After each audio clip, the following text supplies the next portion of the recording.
Le téléphone vibrait avec insistance sur la table de nuit en acajou, sa lumière bleue perçant l'obscurité de la chambre modeste de Faiza Lamari, dans la maison que son fils lui avait achetée à Bondy.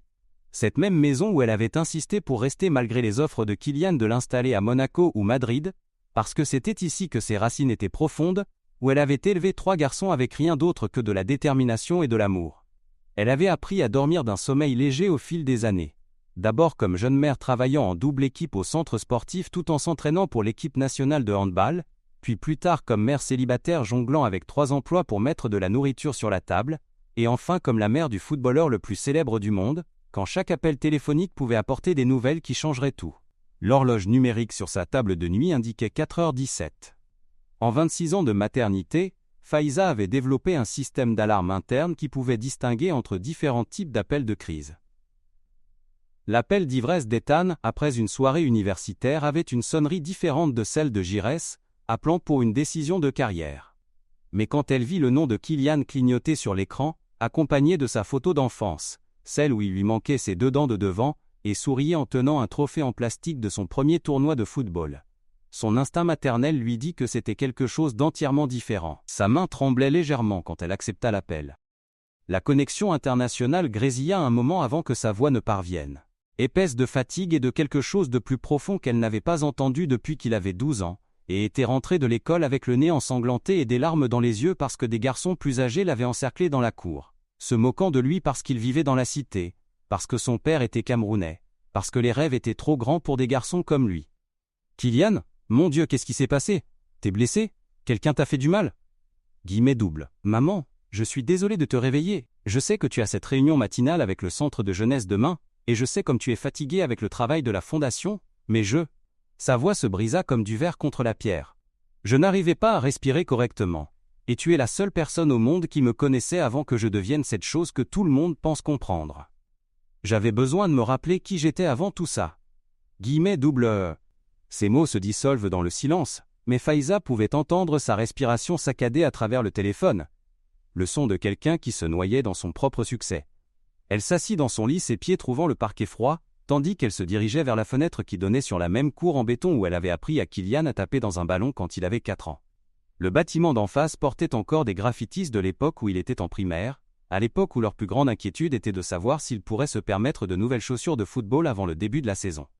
Maintenant, 22 ans plus tard, ce même petit garçon l'appelait depuis un appartement en terrasse à Madrid, qui valait plus que ce que la plupart des gens gagneraient en plusieurs vies, se noyant dans un succès qu'elle avait autrefois prié désespérément qu'il atteigne, en s'agenouillant à côté de son lit pendant ces nuits, où la fièvre due à l'asthme le maintenait éveillé et haletant. « Kylian, mon fils, mon cœur, dis-moi ce qui se passe dans ton cœur. J'ai tout le temps du monde pour toi, je l'ai toujours eu. » Guillemets double. À 3000 km de là, Kylian était assis sur le sol en marbre froid de sa salle de bain palatiale, portant encore ses vêtements d'entraînement de la session de cet après-midi au centre d'entraînement de Valdebebas du Real Madrid. Les robinets dorés importés d'Italie et les sols chauffants qui coûtaient plus que la première voiture de sa mère semblaient se moquer de lui, alors qu'il luttait avec des sentiments qu'aucune somme d'argent ou de célébrité ne pouvait toucher. Son reflet dans le miroir qui s'étendait du sol au plafond montrait un jeune homme que le monde voyait comme invincible. Des épaules larges, des cheveux parfaitement coiffés, le genre de mâchoire confiante qui ornait les couvertures de magazines et les campagnes publicitaires. Mais sa mère entendait la voix de l'enfant sensible qui pleurait quand il écrasait accidentellement des insectes dans leur petit jardin, qui économisait son argent de poche pour acheter des fleurs aux voisines âgées, qui avait une fois essayé de la convaincre d'adopter tous les chats errants de leur quartier. « Nous avons eu la visite à l'hôpital aujourd'hui, maman. Celle à l'Hospital Infantil Universitario Niño Jesus. Mon agent, tu sais comment il est, il l'avait programmé comme une chose de publicité de routine. 30 minutes maximum. Prendre quelques photos avec les enfants, signer quelques maillots, peut-être jouer un peu au football dans la salle de récréation, faire paraître le club sous un bonjour dans la communauté. Protocole standard. » Sa voix se cassa sur le dernier mot. Mais il y avait cette petite fille, Sofia Elena Martinez. Elle a 7 ans, et elle a une leucémie lymphoblastique aiguë. Guillemets double. Faiza s'installa dans le fauteuil en velours usé près de sa fenêtre, le même fauteuil où elle s'était assise d'innombrables nuits quand Kylian était jeune, l'aidant avec ses devoirs tandis que sa propre fatigue du travail au club de handball, du nettoyage de bureaux et des cours particuliers donnés aux enfants du quartier, menaçait de l'accabler. Le fauteuil avait été un achat d'occasion dans un marché aux puces, retapissé 2 fois au fil des ans, Mais elle avait refusé les offres de Kylian de le remplacer par quelque chose de cher, parce qu'il contenait trop de souvenirs des conversations qui avaient façonné leurs deux vies. Elle pouvait parfaitement imaginer la scène. Son fils, maintenant âgé de 25 ans et mesurant 1,80 m, vêtu de son survêtement Real Madrid parfaitement taillé, entrant dans une chambre d'hôpital stérile où une petite fille luttait pour sa vie. Elle savait qu'il se serait instinctivement baissé à son niveau, de la façon qu'elle lui avait apprise quand il rencontrait des enfants. Parce que le respect n'était pas une question d'âge ou de statut mais de voir l'humanité d'une autre personne. Parle-moi de Sophia mon cœur. Qu'est-ce qui la rendait spéciale? Guillemets double. Tout en elle était extraordinaire, maman. Quand je suis entré dans sa chambre, c'était la chambre 314, je m'en souviens parce que c'est le même numéro que notre ancien appartement. Elle était assise dans son lit portant un pyjama rose avec des licornes dessus, et sa tête était complètement chauve à cause de la chimiothérapie, mais elle avait dessiné de petites fleurs sur son crâne avec des marqueurs lavables. Des fleurs violettes et jaunes, comme celles qu'on cueillait dans le jardin de grand-mère. Guillemets double, la voix de Kylian devint plus forte tandis qu'il se concentrait sur les détails, de la façon que sa mère lui avait apprise pour traiter les émotions difficiles. Elle avait appris cette technique de sa propre mère, qui avait survécu aux difficultés d'élever des enfants seuls en trouvant de la beauté dans les petits moments, en s'entraînant à remarquer la lumière même dans les circonstances les plus sombres. Elle lisait un livre à son éléphant en peluche. Un éléphant gris usé nommé Trompita, que sa grand-mère avait fabriqué pour elle. Le livre était « Le Petit Prince », et elle lisait à haute voix d'une voix sérieuse et concentrée, s'arrêtant toutes les quelques phrases pour expliquer l'histoire à Trompita, comme s'il pouvait ne pas comprendre les parties les plus difficiles. Guillemets double. Comme tu le faisais avec tes petites voitures quand tu apprenais à lire, murmura Faiza, se rappelant ces longs après-midi où Kylian alignait sa collection de véhicules miniatures et leur racontait des histoires élaborées, sa dyslexie rendant la lecture difficile mais ne diminuant jamais son amour pour les histoires. Exactement comme ça.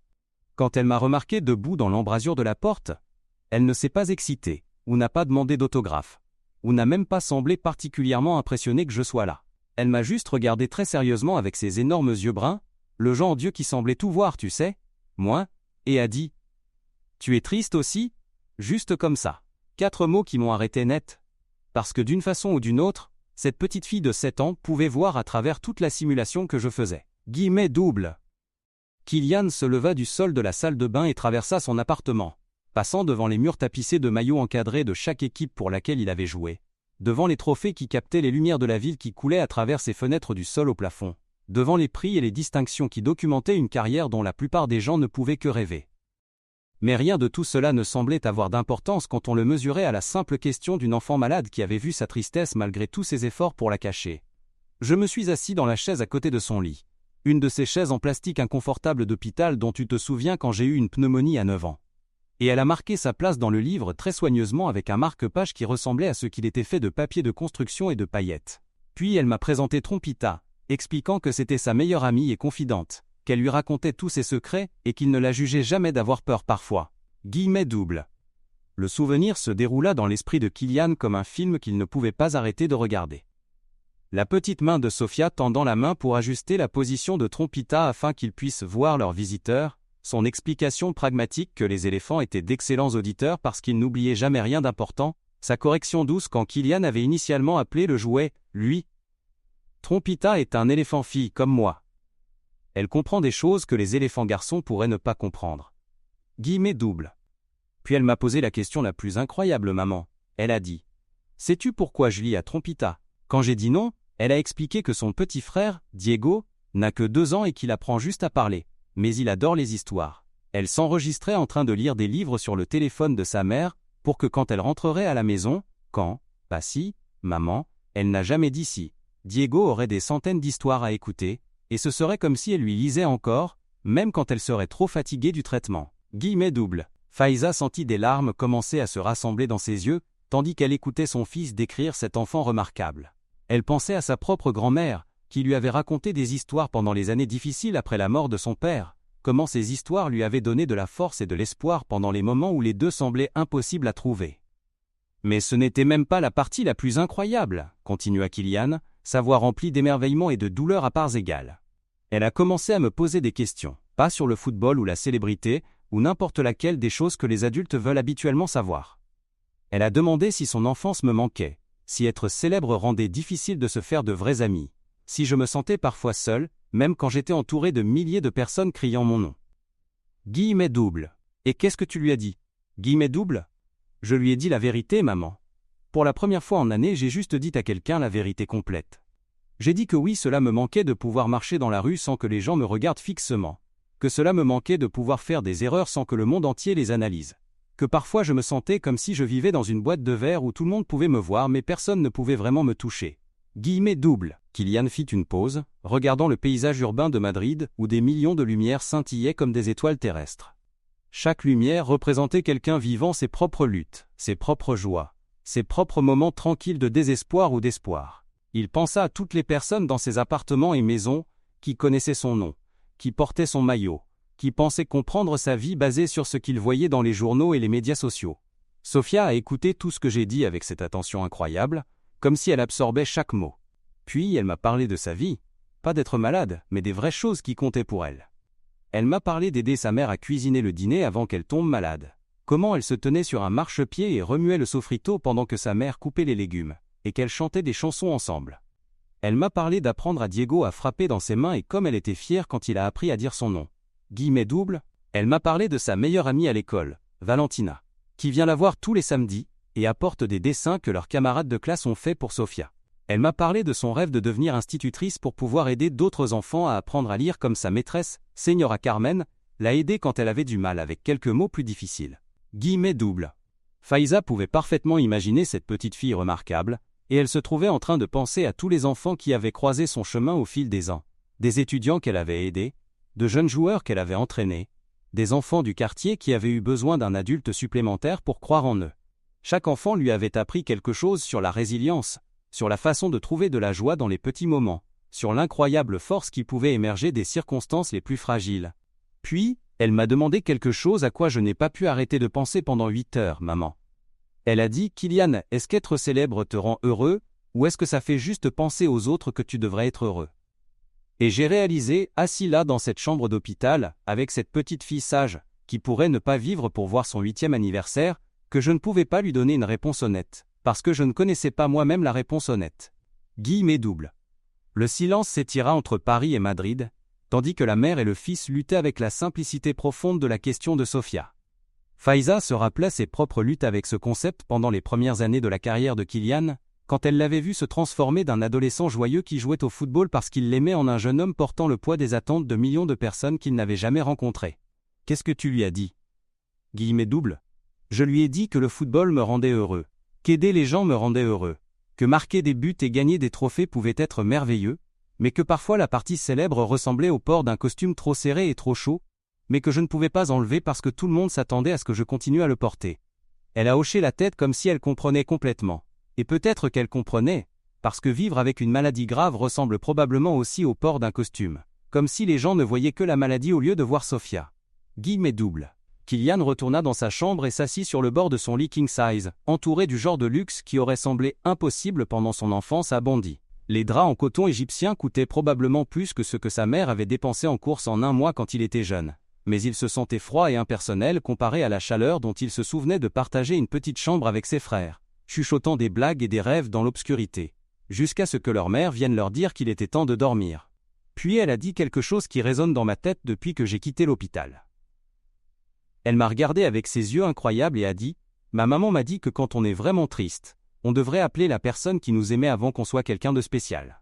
Peut-être que tu devrais appeler ta maman ce soir. » Puis elle m'a souri « Maman, ce sourire radieux et beau malgré tout ce qu'elle traverse. » Et a demandé si je promettrais d'apprendre à son petit frère Diego à jouer au football quand elle irait mieux.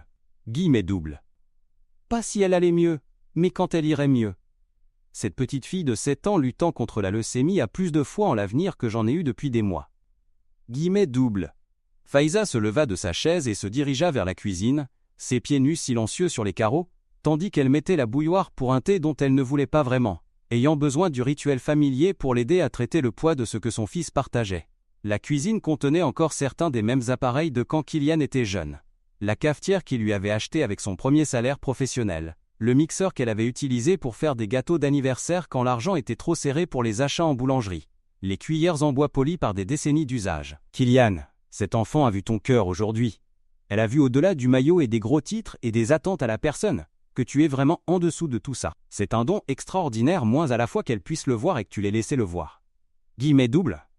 Mais, et si elle ne va pas mieux, maman? Et si j'ai fait une promesse à une enfant mourante d'apprendre à son frère à jouer au football, et qu'elle ne me voit jamais tenir cette promesse? Et si ma présence là-bas aujourd'hui n'était qu'un geste insignifiant, qui ne change rien à sa réalité ou à la souffrance de sa famille? Guillemets double. La question resta suspendue dans l'air entre eux, lourde du poids du pire cauchemar de chaque parent et de la lutte de chaque être humain avec l'impuissance face à la souffrance qui semble insensée et cruelle. Faiza éteignit la bouilloire et s'appuya contre le comptoir, regardant la cour où elle avait d'abord appris à Kylian que le football était plus que gagner. C'était la persistance, c'était se relever quand on était renversé, c'était trouver de la joie dans le processus plutôt que juste dans le résultat. Kylian, te souviens-tu de l'été quand tu avais 8 ans et qu'on a dû déménager de l'appartement de la rue de la Paix parce que je ne pouvais pas me permettre l'augmentation de loyer? Guillemets double. Bien sûr que je me souviens. On a emménagé chez grand-mère pendant 6 mois, et j'ai dû dormir sur le canapé dans son salon. Guillemets double.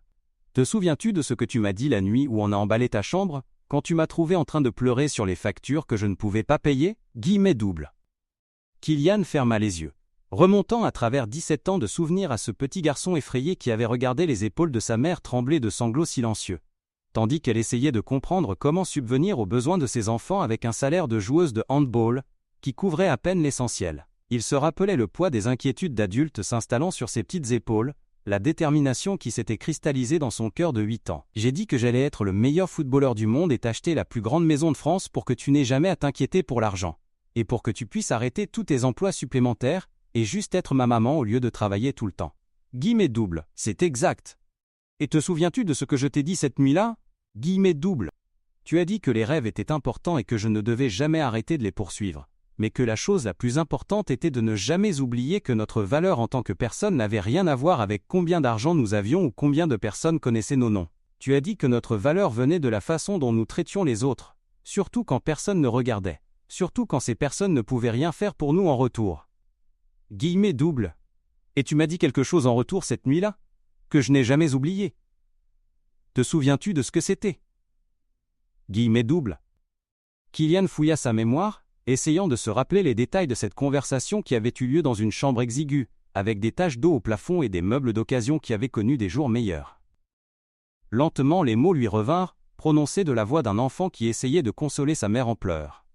J'ai dit qu'être pauvre ne faisait pas de nous de mauvaises personnes, et que si je devenais riche un jour, je me souviendrais de ce que c'était d'être inquiet pour l'argent, pour pouvoir aider d'autres personnes qui avaient peur de la même façon que nous avions peur.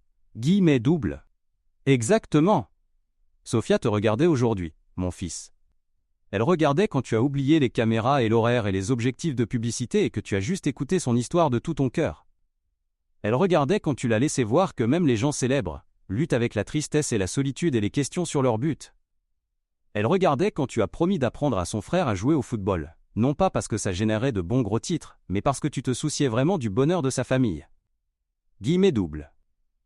Kylian sentit quelque chose bouger dans sa poitrine, tandis que les paroles de sa mère s'installaient dans sa conscience. Il pensa aux dizaines de visites d'hôpitaux qu'il avait faites au fil des ans, aux innombrables enfants qu'il avait rencontrés qui faisaient face à des défis inimaginables, avec un courage qui l'humiliait quotidiennement. Il réalisa qu'il avait mesuré son impact de la mauvaise façon, cherchant des transformations dramatiques et des récupérations miraculeuses, au lieu de reconnaître les moments plus petits, également importants de connexion humaine. J'ai pensé à commencer une fondation, maman. Pas juste écrire des chèques aux organisations caritatives existantes, bien que ce soit important aussi, mais créer réellement quelque chose de nouveau. Quelque chose concentré sur passer du temps réel avec les enfants qui sont malades, apprendre leurs noms et leurs histoires, s'assurer qu'ils savent qu'ils comptent en tant qu'individus, et pas juste comme inspiration pour d'autres personnes, ou objet de sympathie pour les campagnes de collecte de fonds. Guillemets double. Ça ressemble à quelque chose que Sophia approuverait. Guillemets double. Je veux l'appeler la Fondation Sophia. Mais je veux d'abord demander sa permission. Et je veux qu'elle m'aide à la concevoir. Qu'elle soit impliquée dans la décision de comment ça fonctionne et sur quoi ça se concentre. Elle devrait avoir une vraie voix dans la façon dont son nom est utilisé. Guillemets double. Faiza sourit dans sa cuisine sombre, reconnaissant le garçon attentionné et prévenant qu'elle avait élevé sous la superstar mondiale qu'était devenu son fils. Même au sommet de sa célébrité et de son succès, il demandait encore la permission, considérait encore les sentiments des autres, approchait encore le monde avec le même respect attentif qu'elle avait essayé de lui inculquer depuis ses premières années. Je pense qu'elle serait honorée, Kylian. Mais souviens-toi, mon cœur, tu ne peux pas sauver tout le monde. Tu ne peux pas guérir le cancer ou prévenir chaque tragédie, ou réparer chaque chose injuste qui arrive aux bonnes personnes. Ce que tu peux faire, c'est te montrer authentiquement, écouter de tout ton cœur, et laisser ces enfants savoir que leur vie ont du sens et de la valeur au-delà de leur maladie. Guillemets doubles. Ils parlèrent jusqu'à ce que le soleil commence à se lever sur Madrid, couvrant des sujets qui allaient des souvenirs d'enfance à Bondy aux questions philosophiques sur le but et le sens, dans un monde qui semblait souvent arbitraire et cruel. Kylian partagea ses peurs sur la pression qu'il ressentait d'être parfait tout le temps, sur la solitude qui venait avec le fait d'être constamment regardé et jugé par des millions d'étrangers, sur sa lutte pour maintenir des relations authentiques, quand tant de personnes voulaient quelque chose de lui plutôt que simplement vouloir le connaître. Il lui parla des nuits où il restait éveillé, se demandant si son succès était réel ou juste de la chance, du syndrome de l'imposteur qui se glissait dans les moments tranquilles, du poids de représenter non seulement lui-même mais sa famille, son quartier, son pays, et tous ceux qui voyaient leurs propres rêves reflétés dans ses réalisations. Faiza écouta avec la patience infinie qu'elle avait apprise pendant ces longues nuits quand Kylian était jeune et luttait avec les défis académiques qui venaient avec sa dyslexie, quand les devoirs qui auraient dû prendre 30 minutes s'étiraient en heures de frustration et de larmes. Elle avait appris alors que parfois la chose la plus puissante qu'un parent pouvait faire était simplement témoigner de la douleur de son enfant, sans essayer de la réparer immédiatement, maintenir l'espace pour les émotions difficiles, tout en offrant la présence stable qui disait « Tu n'es pas seul dans ça ». Maman, puis-je te poser une question qui pourrait sonner égoïste ou égotiste? Guillemets doubles. Tu peux me poser n'importe quoi, mon fils. Tu as toujours pu. Guillemets doubles. Penses-tu que je suis une bonne personne? Pas un bon footballeur, pas un bon modèle, pas quelqu'un qui paraît bien dans les journaux, mais juste une bonne personne. Genre, si tu m'avais rencontré comme étranger quelque part, si je n'étais pas ton fils et n'étais pas célèbre, penserais-tu que je suis quelqu'un qui vaut la peine d'être connu? Guillemets doubles. La question brisa le cœur de Faiza parce qu'elle reconnaissait l'incertitude profonde en dessous, la même insécurité qui l'avait tourmenté comme enfant quand d'autres enfants se moquaient de ses rêves, ou quand les professeurs suggéraient qu'il devrait peut-être se concentrer sur des objectifs de carrière plus réalistes. Elle pensa au jeune homme qui payait silencieusement pour que les familles de ses anciens coéquipiers de l'AS Monaco assistent au match quand il ne pouvait pas se permettre les billets, qui dépensait son propre argent pour améliorer les installations de football pour les jeunes à Bondy sans aucune fanfare médiatique, qui ne s'était jamais plaint une seule fois des sacrifices requis pour atteindre le sommet de son sport. Elle pensa aux appels téléphoniques qu'elle recevait de gens de leur ancien quartier, lui parlant de dons anonymes qui apparaissaient quand des familles avaient des difficultés, d'équipements de football qui apparaissaient mystérieusement au centre de jeunesse, de paiements de frais universitaires qui étaient silencieusement couverts pour des étudiants prometteurs qui ne pouvaient pas se permettre l'enseignement supérieur. Kylian lui avait fait jurer le secret sur ses actes de générosité, insistant que la charité n'était pas de la charité si elle était faite pour la reconnaissance. Kylian Mbappé. Tu appelles ta mère à 4 heures du matin parce que tu as le cœur brisé pour une petite fille que tu as rencontrée une fois et que tu ne reverras peut-être jamais. Tu restes éveillé t'inquiétant de savoir si tu as fait assez pour lui apporter du réconfort, si ta présence dans sa vie avait un sens réel, si tu as fait les bonnes promesses à sa famille. Les bonnes personnes n'ont pas à se demander si elles sont bonnes. Leurs actions répondent à la question pour elles. Guillemets doubles. Mais et si je me trompe juste moi-même? Et si je suis vraiment égoïste et égocentrique et que je me dis juste que j'aide les gens pour me sentir mieux par rapport à tous les privilèges que j'ai? Guillemets doubles. Mon cœur.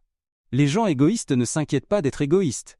Les gens égocentriques ne perdent pas le sommeil à cause de savoir s'ils ont fait assez pour les autres. Le fait que tu remettes en question tes propres motifs, que tu examines ton cœur pour des signes d'égoïsme ou d'ego, c'est exactement ce que font les bonnes personnes. C'est ce que font les gens avec de l'empathie authentique. Guillemets doubles. Quand ils raccrochèrent finalement à près de 7 heures du matin, Kylian sentit quelque chose de fondamental changer dans sa poitrine. Pas la disparition de la tristesse ou de l'anxiété, mais leur transformation en quelque chose de plus déterminé et dirigé. Le chagrin pour la souffrance de Sofia était toujours là, mais il était devenu du carburant plutôt que de la paralysie, de l'énergie qu'il pouvait canaliser en action plutôt que du désespoir qu'il devait endurer passivement. Il passa le reste de cette matinée à rechercher le traitement du cancer pédiatrique en Espagne, lisant des journaux médicaux et des sites web de défense des patients, apprenant les défis auxquels les familles faisaient face au-delà des aspects médicaux du traitement. Il découvrit que beaucoup de familles faisaient faillite en payant les soins, que les frères et sœurs se sentaient souvent oubliés et négligés, que les parents développaient fréquemment des troubles de dépression et d'anxiété du stress d'avoir un enfant gravement malade. À midi, il avait compilé une liste de tous les hôpitaux pour enfants majeurs à Madrid, avec les noms de leurs défenseurs des patients et travailleurs sociaux. Il appela son agent pour annuler ses engagements de l'après-midi et retourna à l'hôpital Niño Jesús, cette fois pas pour une visite de publicité programmée, mais parce qu'il voulait vraiment revoir Sofia et lui poser la question qui s'était formée dans son esprit toute la matinée. Il la trouva dans la salle de récréation familiale de l'hôpital, un espace joyeux décoré avec des peintures murales colorées et rempli de jouets et de livres donnés par diverses organisations caritatives. Elle était assise à une petite table avec sa mère, Carmen, travaillant sur un puzzle qui montrait une scène de ferme avec des animaux et des tracteurs. Sa tête chauve était couverte d'un foulard jaune vif décoré d'éléphants qui dansaient, un cadeau du personnel infirmier qui avait remarqué son attachement à Trompita. Quand Sofia leva les yeux et le vit debout dans l'embrasure de la porte, son visage s'illumina de bonheur authentique, plutôt que de l'excitation étoilée qu'il avait l'habitude de recevoir des enfants. Elle plaça soigneusement la pièce de puzzle qu'elle tenait et se leva pour le saluer correctement, de la façon que sa grand-mère lui avait appris à faire quand elle recevait des invités. « Kylian! Tu es revenu! Maman, regarde, c'est mon nouvel ami Kylian !» Guillemets double. Carmen Martinez leva les yeux du puzzle avec des yeux fatigués qui s'éclaircirent quand elle vit le footballeur, qui avait passé une heure non programmée à écouter les histoires de sa fille la veille. C'était une femme au début de la trentaine avec le genre de beauté épuisée, qui venait de mois de sommeil dans des chaises d'hôpital. Et de maintenir l'espoir face à l'incertitude dévastatrice. Seigneur Mbappé, quelle merveilleuse surprise! Sofia a parlé de vous toute la matinée. Elle a dit à tous ceux qui voulaient l'écouter votre conversation d'hier. Guillemets double. En fait, dit Kylian, tirant une chaise de taille enfant qui était comiquement petite pour sa taille, je suis venu poser à Sofia une question très importante. C'est quelque chose auquel j'ai pensé toute la nuit, et j'ai besoin de son aide pour prendre une décision. Guillemets double. Les yeux de Sofia s'agrandirent de curiosité, et elle se rassit à la table, pliant ses mains sur ses genoux avec l'attention sérieuse qu'elle donnait aux affaires importantes. Trompita était assis dans la chaise à côté d'elle, positionné pour qu'il puisse entendre la conversation aussi. Sofia, je veux commencer une fondation. C'est comme une organisation spéciale, pour aider les enfants dans les hôpitaux à se sentir moins seuls et effrayés. Je veux l'appeler la Fondation Sofia, mais seulement si tu me donnes la permission d'utiliser ton nom. Ce serait ta fondation aussi, et tu m'aiderais à décider comment l'utiliser pour aider d'autres enfants comme toi. Guillemets double.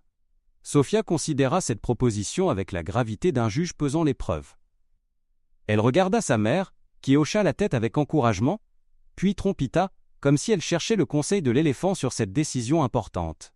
Est-ce que d'autres enfants pourraient raconter leurs histoires comme j'ai raconté la mienne? Est-ce que les grands les écouteraient vraiment, pas juste faire semblant d'écouter pendant qu'ils pensent à d'autres choses? Guillemets double. Ce serait la partie la plus importante de tout ce qu'on ferait. Chaque enfant serait entendu, vraiment entendu et vu comme une personne complète, pas juste visité par des gens célèbres prenant des photos.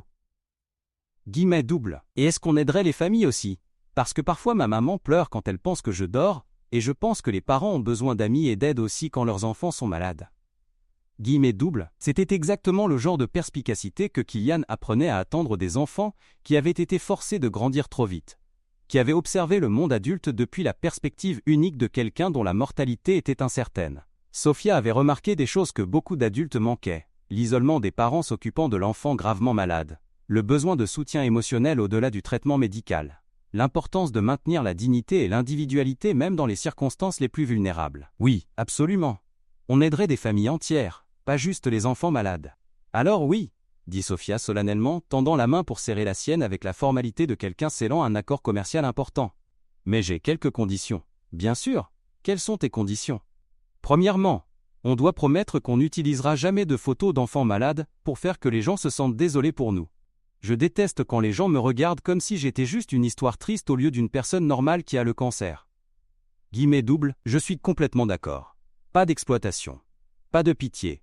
Juste du respect et des soins authentiques. Deuxièmement, on doit s'assurer que chaque enfant peut choisir combien ou peu il veut participer. Quelques enfants pourraient vouloir beaucoup parler, et quelques enfants pourraient juste vouloir que quelqu'un s'asseye silencieusement avec eux. Les deux devraient être OK. C'est parfait. Autre chose? Troisièmement, on doit se rappeler les frères et sœurs aussi. Mon cousin Louis a un frère avec le diabète, et il m'a dit que parfois il se sent invisible parce que tout le monde s'inquiète toujours pour son frère. On devrait s'assurer que les frères et sœurs savent qu'ils comptent aussi. Guillemets double. Kylian ressentit un profond sens d'admiration pour la sagesse et l'empathie de cet enfant de 7 ans. Voici une enfant luttant pour sa propre vie. Pourtant elle pensait aux besoins émotionnels d'autres personnes, dans des situations similaires, considérant des angles et des perspectives que des travailleurs sociaux formés pourraient négliger. Au cours des semaines suivantes, Kylian travailla étroitement avec Sofia et sa famille pour développer la mission et les principes opérationnels de la Fondation. Ils se rencontraient 2 fois par semaine dans la salle familiale de l'hôpital, parfois rejoints par d'autres patients et leurs familles qui contribuaient leur propre perspicacité et suggestions. Ce qui émergea fut une organisation différente de toute organisation caritative existante pour enfants, une qui priorisait les relations authentiques sur les opportunités de photos, qui adressait les besoins émotionnels et psychologiques de familles entières, plutôt que juste se concentrer sur les soins médicaux, et qui traitait les enfants malades comme des consultants et des conseillers plutôt que juste des bénéficiaires. Sophia insista pour être impliquée dans l'interview des membres potentiels du personnel, posant aux candidats des questions comme « Comment parleriez-vous à un enfant qui ne veut pas parler ?» et « Que feriez-vous si un enfant vous disait qu'il était plus inquiet pour ses parents que pour lui-même ?» Sa compréhension intuitive de ce dont les enfants avaient besoin des adultes était meilleure que tout manuel de formation professionnelle. La Fondation Sophia lança officiellement 3 mois plus tard, non pas avec un gala de célébrités ou un événement de tapis rouge, mais avec une fête tranquille d'après-midi dans la salle de jeu de l'hôpital. Sophia avait bien répondu au traitement et était assez forte pour y assister, portant une nouvelle robe que sa grand-mère avait cousue pour l'occasion, du tissu jaune couvert d'éléphants qui dansait pour assortir son foulard préféré. Elle coupa le ruban avec des ciseaux surdimensionnés tandis que son petit frère Diego, maintenant âgé de 2 ans et demi et marchant avec la démarche confiante d'un tout-petit, charmait tous ceux qu'il rencontrait en leur offrant ses petites voitures, et babillant dans le mélange d'espagnol et de portugais qu'il avait appris de sa grand-mère. Carmen se tenait à proximité avec des larmes dans les yeux, regardant sa fille devenir un symbole d'espoir plutôt que de souffrance. La fondation grandit au-delà des attentes les plus folles de Kylian, mais pas à cause de sa célébrité ou de l'attention médiatique qu'elle recevait. Elle grandit parce qu'elle était construite sur les principes sur lesquels Sophia avait insisté, loin des relations authentiques plutôt que des interactions superficielles, la dignité plutôt que la pitié, l'autonomisation plutôt que la charité. Les enfants dans les hôpitaux à travers l'Espagne, et finalement à travers l'Europe, commencèrent à se sentir moins seuls, parce que quelqu'un avait pris le temps de vraiment les voir comme des êtres humains complets. Mais le vrai miracle n'était pas la croissance de la fondation ou la reconnaissance médiatique qu'elle recevait. Le vrai miracle était Sophia elle-même, qui confondit le pronostic initial de ses médecins et répondit au traitement avec la même détermination qu'elle apportait à tout le reste dans sa vie. 6 mois après le lancement de la fondation, elle fut déclarée en rémission, ses marqueurs de cancer chutant à des niveaux indétectables. 1 an après leur première rencontre, Kylian reçut un appel à une heure beaucoup plus raisonnable, 10 heures du matin un samedi, quand il prenait son petit déjeuner dans son appartement de Madrid et lisait le journal comme une personne normale pour une fois. La mère de Sophia était au téléphone, pleurant, mais cette fois de joie plutôt que de peur ou d'épuisement. « Kylian, elle a été déclarée sans cancer, complètement sans cancer. Les médecins disent qu'elle peut commencer à planifier de retourner à l'école à l'automne. Et elle a une demande. N'importe quoi. De quoi a-t-elle besoin ? Guillemets double. Elle veut savoir si tu te souviens encore de ta promesse d'apprendre à son frère Diego à jouer au football. » Le samedi suivant, Kylian se trouva dans un petit parc de quartier à Madrid, apprenant à un garçon de 2 ans et demi à taper dans un ballon en mousse douce tandis que sa sœur l'encourageait depuis un banc à proximité, ses cheveux repoussant en boucles sombres qui captaient la lumière du soleil. Sophia avait tenu ses promesses aussi. Elle était de retour à l'école à temps partiel, travaillant vers son rêve de devenir institutrice, et elle servait au conseil consultatif des jeunes de la fondation qui portait son nom. Diego approcha le football avec la même concentration sérieuse que sa sœur apportait à tout ce qu'elle faisait, poursuivant le ballon avec des pas déterminés et célébrant chaque coup de pied réussi comme s'il avait marqué le but gagnant dans une finale de Coupe du Monde. Quand il réussit finalement à taper le ballon directement à Kylian, il jeta ses petits bras en l'air et cria « Goal !» avec une joie pure et non compliquée. « Il va être bon !» observa Sophia depuis son banc, où elle travaillait sur ses devoirs tout en gardant un œil sur la session d'entraînement informelle. Il a une coordination naturelle. Et il écoute bien les instructions. De plus, il n'a pas peur de tomber. Guillemets double. Ce sont toutes des qualités importantes au football, convainc Kylian, bien qu'il pensait qu'elles étaient des qualités également importantes dans la vie. Au fur et à mesure que l'après-midi avançait, d'autres enfants du quartier commencèrent à se rassembler autour du petit terrain de football, attirés par la vue du joueur célèbre enseignant à un tout petit à taper dans un ballon. Mais au lieu du chaos habituel qui accompagnait les apparitions publiques de Kylian, la scène resta paisible et naturelle. Les enfants semblaient comprendre instinctivement que c'était quelque chose de spécial et de privé. Une promesse tenue plutôt qu'un événement de publicité. Quand il fut temps de partir, Diego enroula ses petits bras autour de la jambe de Kylian dans un câlin qui dura plusieurs minutes, babillant un flot d'espagnol et de portugais, qui se traduisait à peu près par « Merci de jouer avec moi » et « Reviendras-tu la semaine prochaine ?» Sophia traduisait pour lui, bien que le sens soit clair même sans mots. Il veut savoir si tu lui apprendras plus de mouvements de football samedi prochain, dit-elle. Et il veut que je te dise que tu es son footballeur préféré. Mais ne t'inquiète pas, il ne comprend pas vraiment ce que ça signifie encore. Il sait juste que tu es gentil avec lui. Guillemets double. Cette nuit-là, Kylian appela sa mère encore, mais cette fois pour partager de bonnes nouvelles qui se sentaient plus significatives que n'importe quel but qu'il avait jamais marqué ou n'importe quel trophée qu'il avait jamais gagné. Il lui parla de la récupération de Sofia, de la célébration du premier anniversaire de la fondation, des lettres qu'il recevait chaque semaine d'enfants autour du monde, qui se sentaient moins seuls, parce que quelqu'un avait pris le temps de vraiment les voir. Il lui parla de la leçon de football de Diego, et de la joie simple de tenir une promesse à un enfant qui lui avait fait assez confiance pour croire que les promesses pouvaient être tenues. Il lui parla des 23 enfants actuellement soutenus par la fondation, chacun avec sa propre histoire, ses propres rêves, sa propre capacité remarquable d'espoir face à l'incertitude. Je comprends finalement ce que tu voulais dire il y a toutes ces années, maman, sur notre valeur, qui vient de la façon dont on traite les autres. Je pensais que le succès était ce que je pouvais accomplir pour moi-même, mais c'est vraiment ce que je peux aider les autres à découvrir sur eux-mêmes. Sofia t'a bien appris, dit Faiza, souriant dans sa cuisine à Bondy, la même cuisine où elle avait lutté pour étirer les budgets d'épicerie et rêvé de meilleurs avenirs pour ses enfants, où elle avait fait d'innombrables appels téléphoniques à des médecins et des professeurs et des entraîneurs au nom de ses fils, où elle avait appris que l'amour signifiait parfois rester éveillé toute la nuit à écouter les peurs et les espoirs et tout ce qui était entre les deux. Les deux Sofia t'ont bien appris, la petite fille et le garçon qui a appelé sa mère à 4 heures du matin, parce qu'il se souciait trop pour dormir. Merci d'avoir répondu au téléphone, maman. Merci d'avoir toujours répondu au téléphone. Guillemets, double. Merci d'avoir encore besoin de ta mère. Même quand le monde entier pense que tu as tout ce que tu pourrais possiblement vouloir. Comme ils se disaient bonne nuit, la mère et le fils comprenaient que la conversation qui avait commencé dans le désespoir et la confusion avait mené à quelque chose de beau et de durable. Non seulement la fondation ou les enfants qu'elle aidait, mais la reconnaissance plus profonde que la vulnérabilité et la force n'étaient pas des opposés mais des partenaires. Et que le succès le plus significatif venait de permettre aux histoires d'autres personnes de changer la vôtre. 3 ans plus tard, Sofia Martinez, diplomate de l'école primaire avec les honneurs, et un plan clair d'étudier l'éducation à l'université. Diego Martinez, maintenant âgé de 5 ans, jouait au football 3 après-midi par semaine et pouvait jongler avec un ballon 17 fois de suite, bien que sa vraie passion soit de construire des structures Lego élaborées que sa sœur l'aidait à concevoir. La fondation Sofia s'était étendue à 12 pays et avait soutenu plus de 3000 enfants et leurs familles. Mais elle restait fidèle aux principes établis par une petite fille de 7 ans qui comprenait que la dignité était plus importante que la pitié, que les relations authentiques étaient plus précieuses que la publicité, et que chaque personne, indépendamment de l'âge, de la maladie ou des circonstances, méritait d'être vue et entendue comme un être humain complet. Et Kylian Mbappé, encore l'un des plus grands footballeurs du monde, appelait encore sa mère régulièrement, bien que maintenant à des heures raisonnables, et habituellement avec de bonnes nouvelles à partager. Il avait appris que le vrai héroïsme n'était pas de marquer des buts devant des millions de personnes, mais de se présenter pour une personne à la fois, d'écouter leur histoire, et de leur faire savoir que leur vie avait du sens indépendamment de leurs circonstances. L'appel téléphonique qui avait commencé avec le cœur brisé à 4 heures du matin s'était transformé en un héritage d'espoir qui continuerait longtemps après le coup de sifflet final de sa carrière de joueur, longtemps après que le dernier trophée aurait été gagné, longtemps après que son nom se soit estompé des gros titres sportifs. Parce que certaines victoires ne se mesurent pas en buts marqués ou en trophées gagnés, mais dans le nombre de cœurs qui ont été touchés par l'amour authentique, et dans les effets d'ondulation de la compassion qui se propagent vers l'extérieur de façon qui ne peuvent jamais être complètement mesurées ou comprises.